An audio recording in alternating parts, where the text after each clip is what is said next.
MI says SP's team selection at Spurs was far too negative. No idea why we started 8 players from last season in that game. What do you think? Was it too negative? We'll get this panel's view on that in just a second. Welcome back to Where Clarets Walk. It's the first review of the first Premier League game of the season, and the undefeated streak, of course, is now over. Welcome back, Dan, Jordan, and Connor, and thank you very much for watching. Right, I promise Burnley were not in my accumulators to lose. I was not happening at all. But Dan, what did you make of your first trip back in the Premier League? I'm not as necessarily dismayed as what possibly the scoreline and other fans are saying. I thought we played all right. I thought we equipped ourselves admirably with it. It is a defeat, sorry, and it is, a bad scoreline. But I will say this: better teams than us will go to Tottenham and get beat by bigger scores. I honestly believe that. You look at the likes of any other Premier League team will go there and struggle this season. It's not Tottenham from last year. And we had chances, and that's what's frustrating. Hannibal had a chance. If he takes it the first time, you never know. What's he called? Anthony has a chance. We don't take them. And that's going to be the difference. And we need to learn, and we need to learn quick. I would be more dismayed if we just kind of stood there and took a hammer, and we didn't. I thought we played well. And I thought the only difficulty is other results. Kind of you look at them and think, "Oh, crumbs!" But I thought, as a team and as a performance, we did all right. Okay, we'll come on and ask you about whether you think it was too negative in a minute. But lots of other tweets echoed that. Dan, in fairness, Ben says really wasn't that bad of a performance. The first goal was avoidable and bad defending, but the second two were just quality. I mean, Richarlison's second goal from AB says lots of positives, Jordan, to take from that today. No one played too badly. Our mistake was there for this goal. We missed 2 great chances, and then they score an overhead kick, one on the counter when we pushed on, and then the game was done. So yeah, are you along the same vein as Dan there, Jordan? It wasn't too bad of a start. No, I completely, shadow what Dan said. I took a lot of positives, and I walked away from that game feeling like a better side. I feel like we've learnt a lot from last season. Like Dan said, better teams are going to go there and get beaten by higher score lines. It's little old Burnley, so it's just easy to have a little pick at us in it. But no one's spoken about Wolves getting a slap in 4-0. But, it's Burnley lost 3-0 to, one of the best sides in Europe. I do think that it puts us in a really good stead going forward, because I didn't see heads drop. Even when the third goal went in, they still went straight back into him. And if you can put that kind of mentality across, then it will eventually show on the pitch. And I think we've got a bright season ahead, if that was anything to go by, because the players didn't let the heads drop. If you're just coming across as we put the good and the bad of social media takes from the game, this might be in that bad category, Connor. I'll let you get your view on it. Chris says we look like a carbon copy of the Kompany season. We play well for large portions of the game. We don't take our chances. Then we concede soft goals from individual mistakes or worldies out of nowhere. And that was echoed again by another one here. I worry this is going to be a repeat of the 23-24 season. More defensive worries. I thought Walker and Dubravka would help, but it's repeating patterns again. Right, where there's a bit of a deja vu theme going on Burnley Twitter at the moment. Do you subscribe to that, Connor, or is it nonsense? It's nonsense, really. I think that's harsh to put us up against the Vincent Kompany season. It wasn't as bad as what they're saying. Soft goal. Yes, first goal was a complete mix-up on our end, but I think that's harsh. I think it's an overreaction, which is common with quite a few Burnley fans. Overreaction, and it's the first game of the season. It's not life-changing, is it really? Absolutely not. Yeah, and actually, I mean, you have received plaudits from lots of Spurs fans. I don't know if you've seen that have said, actually, you did play decent, and can't see you being in trouble this season as well.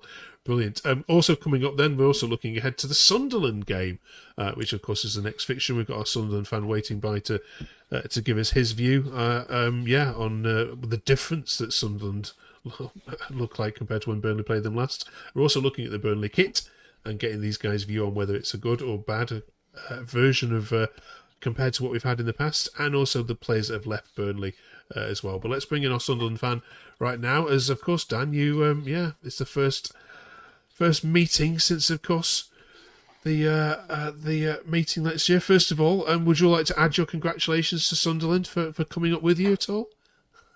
No. Okay, great. I say I wouldn't want to either. Like it's all about survival. They'll not want us to be doing well.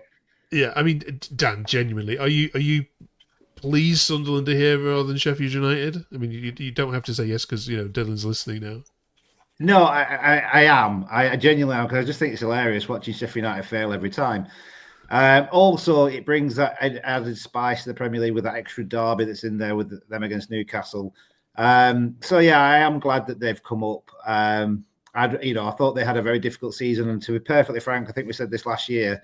I think arguably they gave us our toughest 2 games. They beat us at their gaff. It was close at ours, and they were much better than what their points and position suggested. So I think they were well deserved to come up, and I hope they do crap this year. But they've started off very well.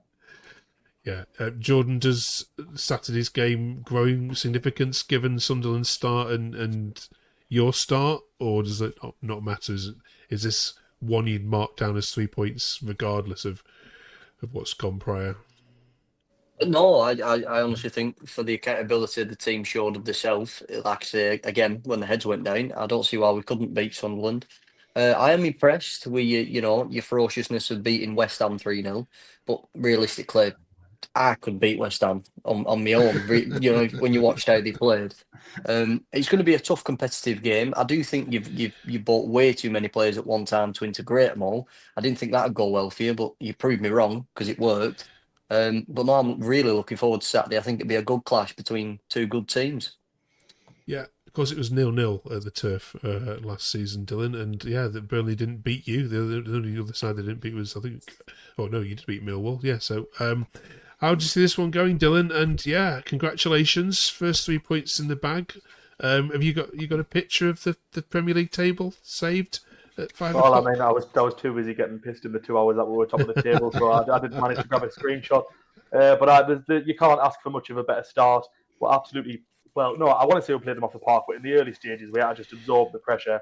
And then coming into the second half, Alderete comes on, gets his assist, and once we got one, the floodgates sort of opened. I think we did massively benefit from them playing a 5 at the back with the slowest midfield I think I've ever seen of Rodriguez and Ward-Prowse. I think when you've got players with the energy of the likes of Siddiqui and Diarra, I think we were always going to just run through them once it got to that point. But yeah, I caught the Burnley game on Match of the Day. Scoreline looks poor, but I mean there were 2 very, very good finishes from Richarlison, and from the stats I was looking at, he had a fair few shots on target. So I'll be honest, he's probably fared better than I expected. So I don't see why next Saturday is not going to be an interesting game. Yeah, Dylan, just walk us through kind of the key new players then that this lot need to get a hold of on Saturday. We've already got 10 minutes, Mark. That's going to take all the week. How long it goes. I said the key ones, not all. Key ones, I would say definitely the 2 new midfielders. Well, the entire midfield, Siddiqui, Diarra, and Xhaka. I know a lot's been said about Xhaka's mobility and lack of legs, as some would call it, but he covered the second most distance on the pitch yesterday. And also, when you've got the 2 quicker midfielders either side of him, he doesn't really need to move. He just needs to point where they need to go and then step in when required. But to be honest, never mind the new lads. I think Dan Ballard's one to be careful of as well. He was by far our best player yesterday on Saturday. I think he was an absolute rock at the back, got a crucial goal line clearance at 0-0, and then obviously went and scored to make it 2-0, which pretty much put the nail in the coffin before we scored the third. So yeah, just keep an eye out for the lads who've already been here as well. Yeah. I mean, you've spent money, obviously, and Burnley haven't. Lots of pundits are therefore predicting you guys will stay up over Burnley. Based on what you've seen pre-season and that West Ham one, the results we've seen so far, do you think you've got enough in the bag to stay up over Burnley? Well, you know that I've always been a very optimistic fan, and I've been firmly on the stance that we can absolutely stay up. I think, as I said, it's the best start we could have possibly got off to in attempts to achieve those aims. However, it will be typical Sunderland to slip on the banana skin and get beat this coming game. I think when you look at the last teams who managed to stay up, they had around about the 10 points mark before the end of September, other than Forest, who were very low. So with the run-in we've got early doors, we need to be looking at as many points as possible in the here and now. And then when the harder fixtures keep coming, hopefully we're not playing catch-up. Do you not think it absolutely stinks of that season where Norwich won their opening game 3-0 and we all thought, oh, they're going to do well here? I'm not throwing shade on you, but that's what when I looked at it, I thought it stinks of that. Maybe I'm bitter. Maybe I'm bitter. I probably am. I am. No, listen, it's fair enough. But to be honest, I think a lot's been said about how much business we've done and how they might take a while to gel. And for the most part, they look like they've been playing together for years. Yes, like the other day, there was the odd pass where maybe Jacques has made the ambitious ball and no one's quite got on the end of it because they're not used to playing with him yet. But for the most part, especially DR and Mayenda linked up really well. And I just think they've gelled very quickly. And I don't see why we can't keep going with for the next couple of games. I said before the season started that we should be looking at 7 to 9 points from our opening 3. I'd say we've got past one of the harder teams of the 3. But as I said, it will be typical Sunderland to slip up now. So I think we just need to keep our foot on the gas and get the result. Obviously, Turf Moor's a hard stadium to go to. So I'm not disputing that, but I'm confident that we can get the result. Okay. It's going to be loud on Saturday, the return of the Premier League to Turf Moor. Connor, you can take the prediction for the Clarets, please, on this one. I'm gonna be biased. I'm gonna say we win, but it's not going to be an easy game. I reckon it's going to be about a 2-1. It's going to be no 3-0. I don't think it's going to be a 3-0 to either team. It's not going to be a pleasant performance, but one team's going to take it, and I think it's going to be us. Okay, Dylan? I'll go for 2-1 the other way because, as I said, it looked like he created a fair few chances against Tottenham, who are obviously a much more solid team than us. So I think it'll be hard fought, but I trust the lads have got enough to get the business done. I'll say 2-1 to us. Right, nice one, Dylan. Thank you very much for joining us on this episode. Good luck for the rest of the season as a neutral, of course. And yeah, we'll see you. We'll see you shortly for the return leg as well. Good luck. Thanks, Dylan. Okay, lad, all the best. Except for I hope it goes bad for him. Right, let's let's look at the Burnley players that have exited this summer then, and let's get your views, like we said at the start, on whether the club have made a ruck here. First of all, Connor, come to you on James Trafford. Yeah, 31 million euros that Man City took him back for. Were you surprised, for City's decision there, and also the amount of money that was rumoured to be put up for this? I'm shocked by City's decision and Trafford's decision as a whole, because I think they've got Donnarumma, PSG's keeper, coming in, and you've got Donnarumma, Ederson, Ortega. That puts Trafford even more down the pecking order. So I don't understand that move from him. The fee, I could have expected a bit more in being an England international and having the season he had and the potential he's got. I'm not happy. I'm not unhappy with the fee of 31 million, but it could have been more. City's choice is a weird one, but I do think Dubravka's an upgrade for what we need right now. No, you should be unhappy. Be unhappy with that fee because they set the fee and didn't stay to it. Be unhappy with it. I'm unhappy with it. I'm fuming with that. I'm fuming with that fee. Any more on here? I mean, Dan, John, do wade in here. I mean, Right, I'll go straight off the mark. Oh, go on, Dan. Go on, Dan. Let's be perfectly frank. James Trafford, yeah, he may well go. He had a great game on Saturday against Wolves. He might well be a bad loss. Egan Riley's a bad loss. The rest of them would not kick a ball this season. I don't know about the rest. I know it sounds harsh because when they're wearing the Burnley shirt, you want them to come in. You want to be able to be available for the changes that we might need, and that they want to adopt that. Never said I asked you, but let's be perfectly frank. None of them is going to play this year, apart from Egan Riley and possibly Trafford. So I'm not really arsed that they've gone. No, silly. No, Hanno Masengo, come on, the GOAT, should have kept him. I know honestly, I want to go on record here. I'm absolutely devastated. Owen Dodgson has never been given a real run. Yeah. Ever since that Benfica game, he looked composed. He was good on the ball. He scored from left back. Everyone forgets about this. He's just been slept on ever since. Just push back down to reserves. You get back down to reserves. No, give him a run out here. We did, So I think he's going to be a big loss. Sharandi Sambo, I saw him in more photos, for the team than I did matches. So no, he's not really going to be missed. And Costello, he's a funny one. Could have been good, but are you going to take the risk? I don't know. But yeah, no. Can you just give us them claret glasses you're wearing for Saturday, please, pal? Because that's an absolute take on that. That is unbelievable. If you haven't got optimism, what have you got? I've got optimism. They're just crap players, and you've just tried to make a reason why they should get into the team, and they just can't. Brilliant. Right. Next week, then we'll look at the players coming in. Quick sideways look. Actually, we didn't do this with you. This is the last team that beats Sunderland, of course, at the turf. They've not really done too well with them. This is the last time you won. Take a look at that team. Andre Gray grabbed a hat trick. Back in what year we're in now? We are in 2000 and that was 2015, was that? Yeah, No, 14, I was going to say 14. It was 2017, wasn't it?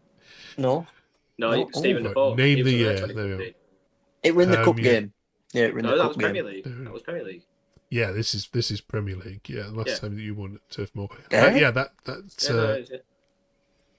answers on the postcard, please. Whether this team would beat the current Burnley side. And there's some players in here, aren't there? I mean, I forget that. Yeah, you had Stephen Defoe, George Boyd in there as well. Crikey. Dean Marner. Brilliant. Right, let's look at this beauty as our finishing topic then this week. Then, not much you can do, Dan, with the Burnley kit. I know in terms of design and colours, but where'd you put this in terms of top three? I kits? quite like it. I'll be perfectly frank. I do. It's a bit purple. It's not quite claret. Everyone's getting a bit paranoid about it, saying, "Oh, it's not claret. It's it's purple and this, that, the other." But I don't mind it, and it's got the Pendle Hill contours and the detail on it. Some people love it. Some people hate it. I think it's an upgrade on last season. I don't mind it actually. I quite like it. Connor? Yeah, literally exactly what he said. I think Pendle Hill's an iconic part of the town, so I think it makes sense to have that on the shirt in some way. Yeah, it's purple, but get a grip, to be honest with you. It's nearly claret. Parker's Purple Army. Scott Parker's Purple Army. Scott Parker's Purple Army. 7 out of 10. 7 out of 10. Yeah. Oh, I love it. It's clean. It looks fresh. I like the little. I'm not a seamstress. What are they called around your arm? Lapels or something? I don't know. Them little bits and around the neck. You know what I mean? It's sleek. I like it. I love it. Right. Okay. They surprised me Up the because purples. Burnley social media seems split on it and saying, don't like it. It's not. It's not claret enough. But there we go. Well, you look at what me and Connor are wearing, and I don't know what Jordan's wearing, but that's a claret colour. Yeah. What he's wearing there, what they've got there is purple. It's not claret, but okay. Right. Good luck then against Sunderland. We'll be back here in 7 days' time to, of course, review how that game, of course, has gone. We'll also look at the away shirts next week as well and talk more about the players coming into Burnley in terms of what we need. Thank you very much for watching. Thank you for all the love and the comments last week as well. Do drop us a subscribe as well. We're trying to get to 500 by Christmas. That would be absolutely amazing. We'll catch you then. See you on the other side. See you soon. Dean Marner.